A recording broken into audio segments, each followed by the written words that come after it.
It's been a dream since the dawn of time, a fantasy no one believed would ever come true.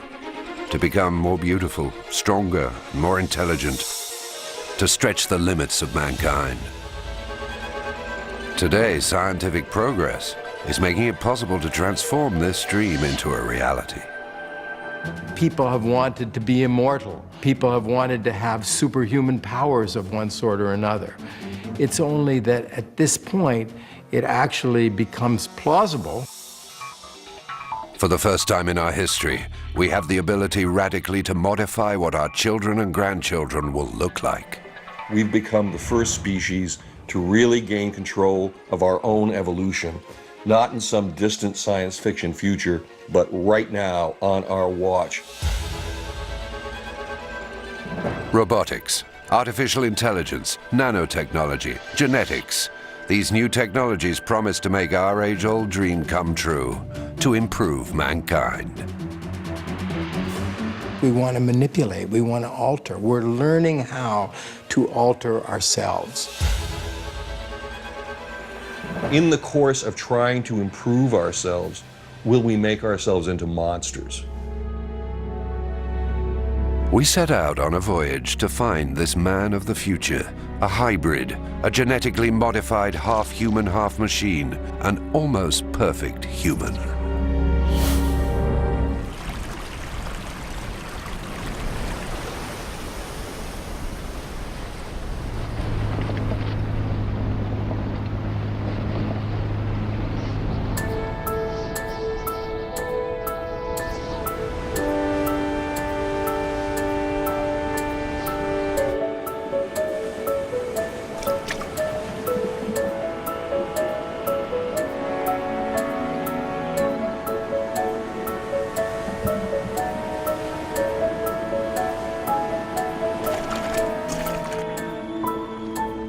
La geología es la ciencia que estudia el planeta Tierra.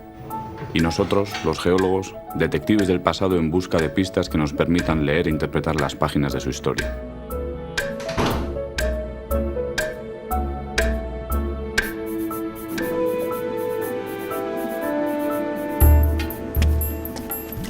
La Tierra cumple unos 4.600 millones de años, y son muchas las páginas escritas hasta el día de hoy. En todo este tiempo, el planeta ha asistido a numerosos capítulos extraordinarios. Cambios magnéticos inesperados, brutales variaciones del nivel del mar, alteraciones climáticas sucesivas, extinciones masivas de las especies.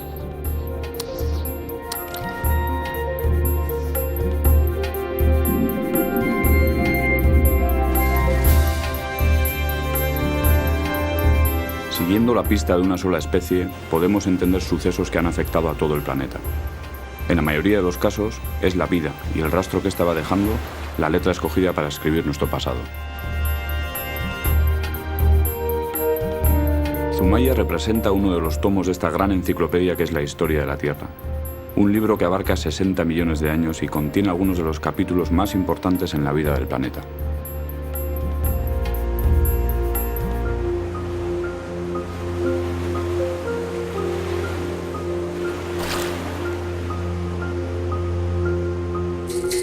In a world running out of fuel, the world's best engineers are figuring out how to power our cities using some ingenious methods. Solar, wind, steam, and in this episode, nuclear fusion.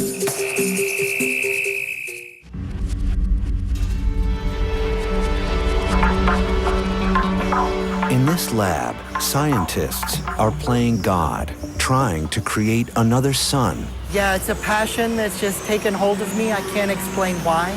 It's just the thought of recreating a star in the laboratory excites me. It occupies my work life, and at night I have ideas on how to do it better. Good thing John stays awake thinking about power, because our planet is guzzling energy. In 40 years, the world's population should grow by 50% to reach 9 billion people. But energy demand will triple as the third world industrializes. more people will compete for the same amount of water, and the shortage will require huge desalination plants, consuming even more power.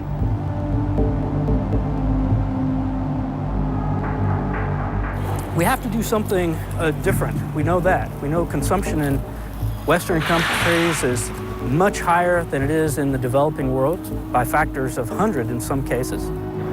Today, 80% of our energy comes from fossil fuels, and they're running out. Before they do, they'll fuel global warming. The next generation will need fuels that are clean and abundant. But renewable energy alone costs too much and does too little. Replacing one power plant would require 60 square miles of solar panels, or 2,500 giant wind turbines. Without a viable source of energy, we're heading toward catastrophe. Pues no lo sé. ¿De dónde venimos los europeos? Del mismo sitio que el resto de los humanos, ¿no? No sé, Oriente Medio quizás, Mesopotamia, Egipto y todo eso. Vienen de África. Yo creo que los europeos venimos de los monos. Yo no estoy en condiciones de responder de una manera fiable a esta pregunta. Me gustaría que alguien me lo contara. Todos nos hemos preguntado alguna vez por el origen de las cosas. ¿Cómo empezó todo? El universo, la vida en el planeta, nuestra especie. Pero, ¿cuál es el origen de los europeos? Era una buena pregunta para la que la verdad no tenía una respuesta. Y para empezar a buscarla, se me ocurrió ir a visitar a un viejo conocido en el Museo de la Ciencia. Jorge, ¿de dónde venimos los europeos?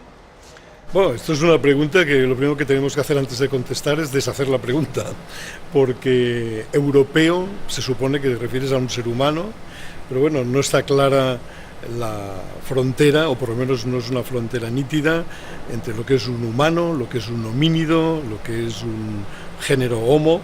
Bueno, aquí habría que consultar con los expertos, Eudald Carbonell, por ejemplo.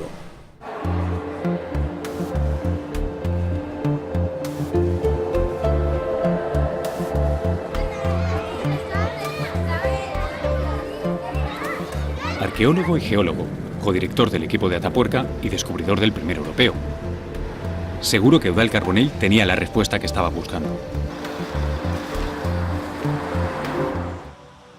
The American dream framed, I have it framed, of the 1.5-story nicely painted house, the white picket fence and the manicured lawn, but I certainly can't walk out on the street in my town and or go to the Starbucks or whatnot and start chatting with somebody about Adorno and the critique of culture and society. It's I may only be able to do this with this forum here. So then I saw that group. It's something important for me, for I think Adorno also changed my life. I just like the idea that Adorno can have great impacts on people's life. I just wanted to see people similar to me in that sense.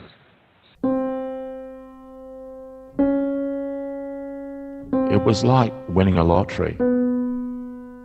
A pot of gold at the end of the rainbow. It gives you a vision. I can't tell you how lucky it was. I was amazed. I love Adorno's ideas. I don't love Adorno, but I love his ideas. Adorno kind of hit me very hard.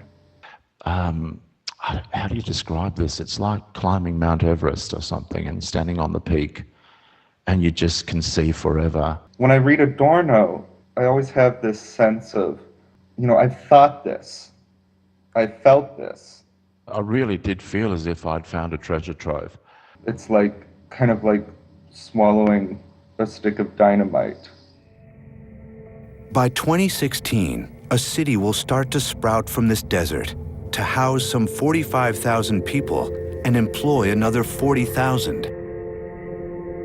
It will boast a university, the international headquarters for renewable energy, a manufacturing hub for solar power and desalination, and some 1,500 businesses. The whole city will be linked by family-sized vehicles powered by homegrown electricity.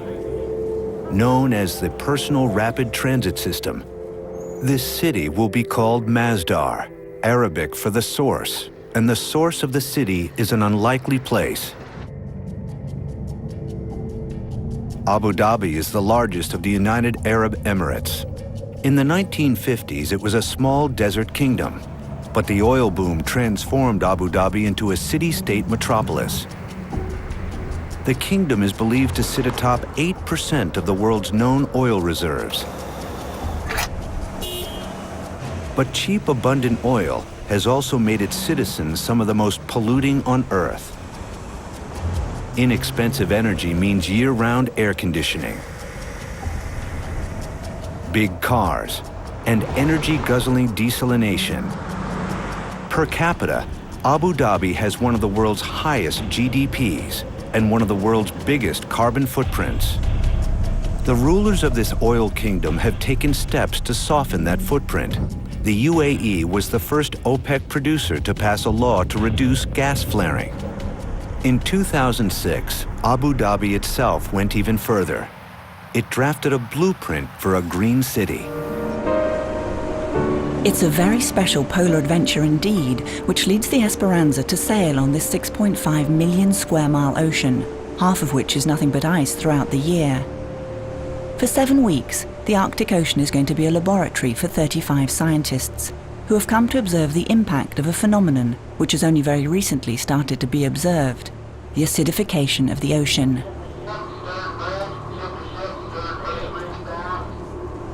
The international scientific base at Ny-Ålesund, northwest of Spitsbergen, is only 750 miles away from the magnetic pole. It's here that for the very first time, and under the initiative of the European research project EPOCA, more than 100 scientists from 9 countries and 29 organizations will gather around the first research program on acidification.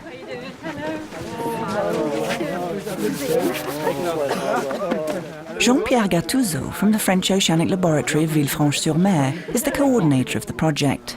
Ulf Riebsel from the German laboratory of IFM Geomar in Kiel is the scientific manager of this experiment.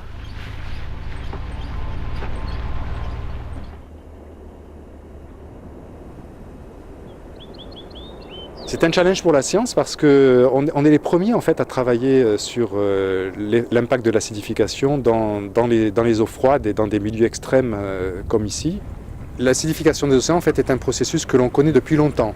On sait depuis une trentaine d'années que lorsque du gaz carbonique est absorbé par l'océan, il rend l'océan un petit peu plus acide. Mais il n'y a qu'une quinzaine d'années qu'on a réalisé que cette augmentation d'acidité aurait un impact sur les organismes et les écosystèmes marins.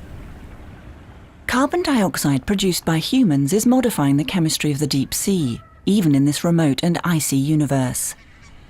On pense que l'Arctique va être une des zones qui va être touchée la première par l'acidification des océans. La raison est très simple, c'est que tous les gaz, y compris donc le gaz carbonique, se dissolvent plus facilement dans l'eau froide que dans l'eau chaude.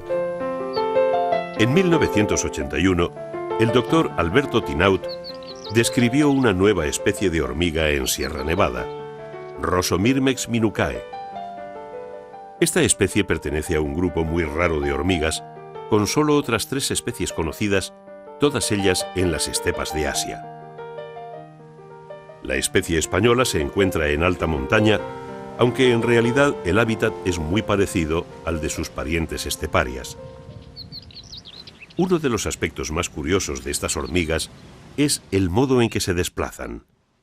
Las obreras, tras salir del nido, realizan un movimiento errático con frecuentes paradas. En cada parada, la hormiga gira sobre sí misma y luego continúa. En cambio, al volver al hormiguero, lo hacen siguiendo el camino más corto y en línea recta. La explicación de este modo de avanzar es que en vez de dejar un rastro químico como la mayoría de las hormigas, las rosomirmex se orientan por el sol. Se trata de una adaptación a la vida en ambientes áridos y soleados. Su actividad se desarrolla en las horas centrales del día, en las que los rastros químicos, llamados feromonas de pista, se volatilizan rápidamente. Hay otra especie de hormiga que también trabaja a las horas de máxima insolación, las proformica, y la relación entre ambas especies es realmente espectacular.